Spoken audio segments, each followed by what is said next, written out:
Willie D Live. What's up, family? Well, what do we have here? Donald Trump, your president, is shaking in his boots because the Iran war is not going as planned. Yeah, remember when he said it's going to be over in 24 hours? I don't anticipate it taking longer than 24 to 48 hours. Then it was a week, then it was 2 weeks. Now it's a month. Next thing you know, it'll be 2 years. Yeah. So anyway, according to CNN, in America this spring, seeds of political change are stirring. In the middle of seismic events, it's often hard to identify a specific pivot point. But politics is never still, even when omnipresent presidents believe they are in total control. A turbulent political environment appears to be headed for a crystallizing moment.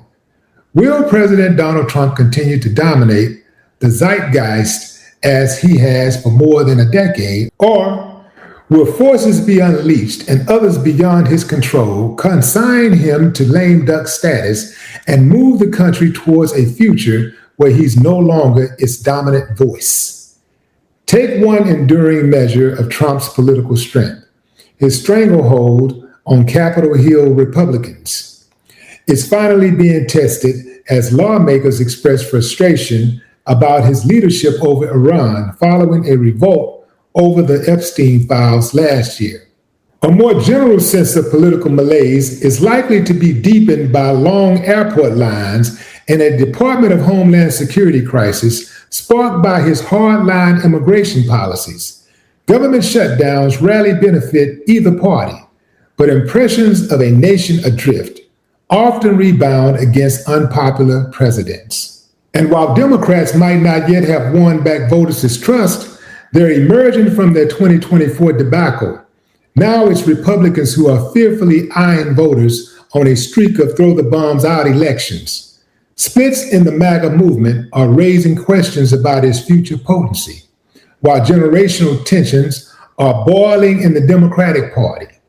Worsening anxiety about high prices for food and housing, likely to be exacerbated by the Iran war, are curating a distinctly populist backdrop to the 2028 presidential election. The Organization for Economic Cooperation and Development predicted Thursday that the war would send U.S. inflation above 4% this year, up from the 2.8% it forecast in December. Let's move on down here, man, and get to the nitty gritty, because this right here is important. Let me get on down. Come on down. Right about here is where I'm trying to go. Where are we?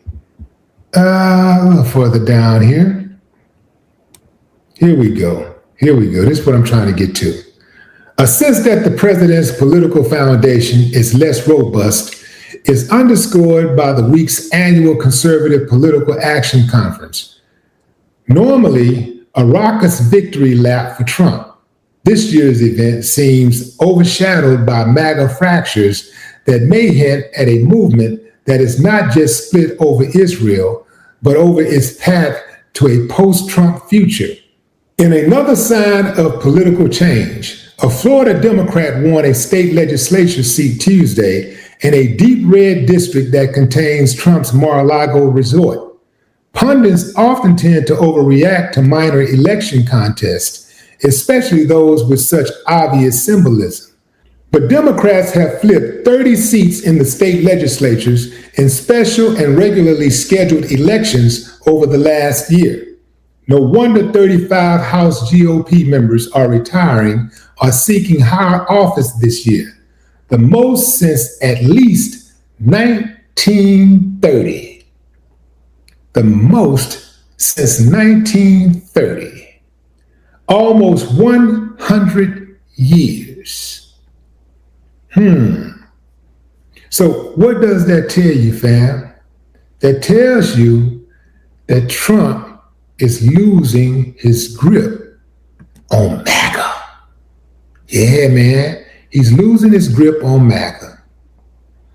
You would have thought he would have never gotten a grip on MAGA. Well, maybe he'd had MAGA, but there would have been some little old cult off to the side, not grow to the size it has, and where they can elevate their leader to President of the United States of America. But they did. They did it. And the trip part about it is they have a bar that's so low to the floor, it can't go no more. So if somebody try to step up to the plate and be civilized, they're not going to be accepted into that movement, because that movement is, they're like hungry dogs, like rabid dogs, right? So they don't want somebody civilized. They're uncivilized. Trump is uncivilized. To vote for somebody uncivilized, to back somebody like that, somebody so ignorant, somebody so slow, somebody that is so corrupt and evil and hateful.